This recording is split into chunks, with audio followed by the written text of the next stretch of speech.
કેમ છો? અગેન હું લઈને આવી છું એક વુમન એન્ટરપ્રિન્યોરની સર્વિસ, જેની અંદર હું મળવા આવી છું ગીતાબેનને.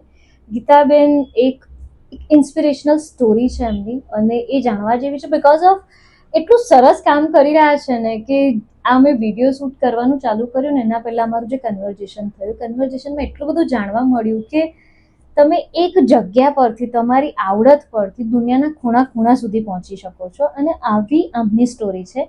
તો આપણે આજે ગીતાબેનની સ્ટોરીને એક્સપ્લોર કરીએ કે કેવી રીતના કોઈ પણ કપડામાંથી કોઈ પણ વસ્તુ બનાવી શકે છે. બસ ફોટો બતાવો, કપડું આપો, બાકી કામ ગીતાબેનનું.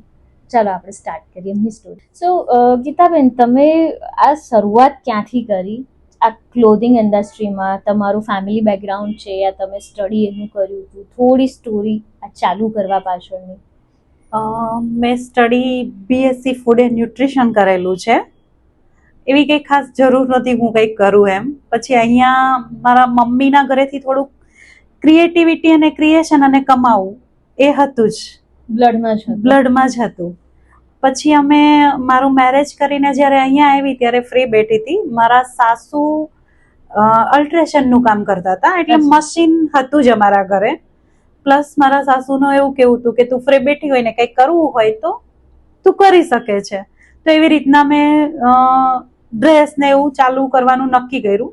એટલે અમે આજુબાજુમાં બધાને કહેતા હતા કે ભાઈ તમારે ડ્રેસ સીવવાના હોય તો અમને દેજો, એક ટ્રાયલ કરાવજો, ફિટ ઢીલો હશે અમે જોઈ લઈશું, એક ટ્રાયલ કરાવજો. એવું અમે બધાના ઘરે, મારા સાસુ પણ કહેતા હતા ને હું પણ કહેતી હતી. એવી રીતના બસ અમે ચાલુ કર્યું 2007માં. Okay, so I think so હમણાં 27માં તમારું 20 વર્ષ કમ્પ્લીટ થઈ જશે, એટલે ઘણી લાંબી જર્ની કહેવાય.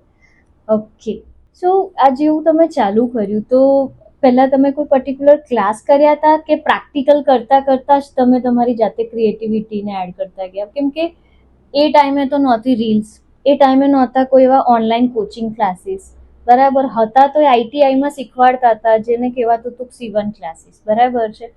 તો તમે તમારી જે ક્રિએટિવિટી, મતલબ હું વાત કરું છું 2007-8ની જ્યારે શરૂઆત કરી ત્યારે, કેમ કે અત્યારે તો આપણી પાસે રિસોર્સિસ અને આખા દિવસનું 1 to 2 GB નેટ આપણું એમ જ પૂરું કરી દે એટલું આપણી પાસે કન્ટેન્ટ હોય.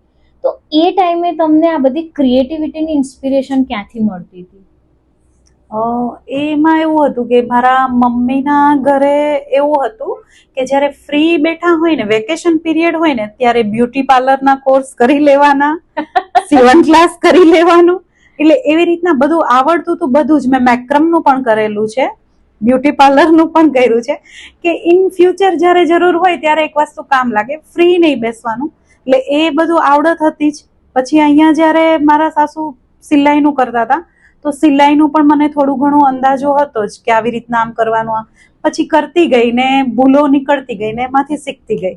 બરાબર છે, એટલે સેલ્ફ ડેવલપમેન્ટ કરેલું છે શીખતા શીખતા. એટલે કહેવાય છે ને કે જે સાચો શિક્ષક હોય ને એ તમને પાઠ્યપુસ્તકમાંથી નથી મળતું, એ અનુભવ છે. એટલે કોઈ પણ વસ્તુની શરૂઆત કરતા બીક તમને, મને ને બધાને લાગતી હોય, પણ એ બીકથી બેસી ના રહેવાય. કેમ કે જેટલી એ વસ્તુને કન્ટિન્યુઅસ કરીશું એટલે એની અંદર એક સ્મૂથનેસ આવશે અને એ તમારા એક્સપિરિયન્સમાં કાઉન્ટ થતી જશે. જેમ જેમ એક્સપિરિયન્સ વધતું જશે એમ એમ તમે એ વસ્તુમાં એટલી નિપુણતા લાવશો ને કે એક સ્ટેજ પર તમે જોતા કહી દેશો કે આનું લેવલ શું છે.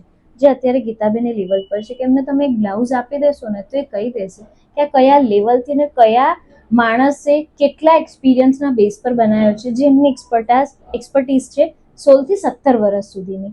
સો તમારું આપણે જે કન્વર્ઝેશન થયું એમાં મેં જોયું કે તમે કોઈ પણ સારી આપો એમાંથી કોઈ પણ ક્રિએટિવ બનાવો. એ વસ્તુ તમને ક્યારથી આઈડિયા કે હવે હું આ વસ્તુ બી કરી શકું છું? જ્યારે મેં પેલા સ્ટાર્ટ કર્યું ને ત્યારે સાડી, મતલબ ત્યારે એવું હતું કે ફેબ્રિક સાડીમાંથી કંઈક આમ તેમ થાય તો ઇટ્સ ઓકે, એવી રીતના મેં સાડીમાંથી જ ચાલુ કર્યું. શીખતી હતી ત્યારે સાડી જ આજુબાજુ વાળાની લાવતી હતી અને એમાંથી ડ્રેસ કરતી હતી. એટલે સાડીનું ત્યારથી હતું. પ્લસ એક પ્લસ પોઈન્ટ એ આવ્યો કે જ્યારે કોરોના આવ્યું ત્યારે તો બધા મતલબ થોડાક અપગ્રેડ થઈ ગયા હતા. એટલે એવું નહોતું કે જે સિમ્પલ ડ્રેસો પહેરી લે. તો કોરોનામાં એવું થયું કે લોકોને ફેબ્રિક લેવા જવાનું સેટ નહોતું થતું. ફ્રી બેઠા હતા, કબાટ સાફ કરવાના હતા તો ફોન આવે કે ગીતાબેન મારા પાસે એક સાડી છે તમને ફોટો મોકલું છું, માપ તો મારા પાસે ઓલરેડી મારા બધા કસ્ટમરના હોય જ, તો ત્યારે મને પિક્ચર મોકલતા અને એના ઉપરથી અમે પછી નક્કી કરતા કે આ બનાવવું છે, આ બનાવવું છે. ત્યારે મેં સાડીના રિક્રિએશન મારી લાઈફના બહુ જ બધા કર્યા છે કોરોનામાં, એટલે ત્યારથી સાડીનું રિક્રિએશનમાં વધારે ઇન્ટરેસ્ટ હતો. સો તમે કયા ફેબ્રિકમાંથી કઈ વસ્તુઓ બનાવતા હોય જેથી ઓડિયન્સને બી ખબર પડે કે જે તે એમના દિમાગમાં હોય કે કપડું છે, કપડામાંથી there are lot of things જે બનતી હોય, તમે પર્ટિક્યુલર કઈ વસ્તુઓ બનાવો છો તો કોઈને પણ તમને કનેક્ટ કરવું હોય તો એ ઇઝીલી કનેક્ટ કરી શકે? હું ડ્રેસ, બ્લાઉઝ, ચણિયાચોળી, વેસ્ટર્ન વેર, સાડીના બધા જ ક્રિએશન કરું છું, જેમાં સ્કર્ટ મીડી આવી જાય, ગાઉન આવી જાય, 2 પીસ આવી જાય, 3 પીસ આવી જાય. પ્લસ બ્લાઉઝમાં પણ હું ખાલી પ્રિન્સેસ કટ નથી કરતી, બ્લાઉઝમાં સ્ટ્રેપ કટ કરું છું, 2 પીસ કરું છું, 4 ટક્સ કરું છું, હલ્ટર નેક બ્લાઉઝ કરું છું. જેટલા પણ બ્લાઉઝના ક્રિએશન છે એ બધા જ કરું છું. સો આપણી વાત પણ એવી થઈ હતી કે તમારી આ જર્નીની અંદર તમે ટીવી સિરિયલ્સ માટે પણ કામ કર્યું હતું, તો એ કઈ હતી સ્ટોરી ને ક્યારે કર્યું હતું, એનું થોડું ઘણું તમારો એક્સપિરિયન્સ? હા, એક મારા કસ્ટમર છે માનસી પંચાલ, એ મારા જૂના કસ્ટમર હતા. એ પોતે મોડેલિંગમાં અને ટીવી સિરિયલમાં પણ કામ કરે છે અને હજી કરે જ છે. તો એને મને એવું કીધું કે ગીતાબેન આવું ટીવી સિરિયલમાં છે પણ શોર્ટ ટાઈમમાં કામ કરીને દેવાનું રહેશે, તમને એક્સપિરિયન્સ બહુ સારો મળી રહેશે, તો તમે એ કામ કરો. તો એમાં એને મને કીધું ને બસ અમે મળવા ગયા ને કામ લઈને હું આવી. અને પછી એમાં જે મેઇન લીડ છે એનું જે ફેમિલીમાં જે લેડીસે પહેરેલા જેટલા ક્લોથ છે, જે સ્ટીચ કરેલા છે, બધા જ મેં કર્યા છે. સો ગીતાબેન એવું નથી કે ખાલી ને ખાલી ઘર સુધી, વડોદરા સુધી કામ કરે છે, ઇન્ટરનેશનલ લેવલ પર પણ એમના બહુ સારા કસ્ટમર છે અને એ એમનો મેઇન યુએસપી છે, એ એમની જાતે જ કહેશે. બટ હા, એમને સિરિયલ સુધી પણ એમના બ્લાઉઝ બનાવેલા છે, ત્યાં સુધી ગયેલા છે, એટલે કહેવાય ને કે બહુ પાવરફુલ એક્સપિરિયન્સ થઈ ગયો છે. એમની પાસે પોર્ટફોલિયો બહુ સારો છે. કેટલીક વાર જોઈએ ને આપણે કે એમને કોની માટે કામ કરેલું, શું કામ કરેલું છે, અહીંયા તમને આવો સવાલ કરવાની જરૂર જ નહીં પડે, કેમ કે એમને એ લેવલ સુધી કામ કર્યું છે ને કદાચ તમે એ લેવલના સવાલ પણ નહીં કરી શકો. સો તમારું ફોરેન માટેનું જે ક્લાયન્ટલ છે એની સાથે તમે કેવી રીતના વર્ક કરો છો? એ લોકોની સાથે વાત કરું, પછી એ લોકોની ચોઈસ શું છે, તમે તમારા ચોઈસના પહેલા મને એકવાર રફલી પિક્ચર મોકલો અને પછી હું તમને તમારા બોડીના પ્રમાણે નક્કી કરું કે આપણને શું સારું લાગશે, આપણે શું પહેરીશું. મને અને પછી એવી રીતના કે ભાઈ હવે મને આ જ વસ્તુ જોઈએ છે, તો એ જ માનો કે એને બ્લાઉઝ જોઈએ છે, તો હું એના પર્ટિક્યુલર એવું કહું કે તમે 3 માપ મને મોકલો, કે બ્લાઉઝના જે માપ હોય એ માપ મોકલો અને હું એને વિડીયો કોલમાં સમજાવું કે આટલા માપ તમે મોકલો, એટલે એવી રીતના મોકલે બહાર.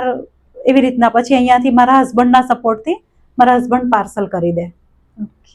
સો તમારું જે કલેક્શન જોવું હોય તો ઇન્સ્ટાગ્રામ પર તમારું પેજ અને તમારું લોકેશન ક્યાં આગળ જે તમને લોકો કનેક્ટ કરી શકે ને તમારી કોન્ટેક્ટ ડિટેલ, જેથી ઇઝીલી એટલીસ્ટ તમને વિડીયો કોલથી પણ જે આપણું એનઆરઆઈ ક્રાઉડ છે એ પણ તમને કનેક્ટ કરી શકે, તો તમારી જે તે કોન્ટેક્ટ ડિટેલ્સ છે એ કહેશો?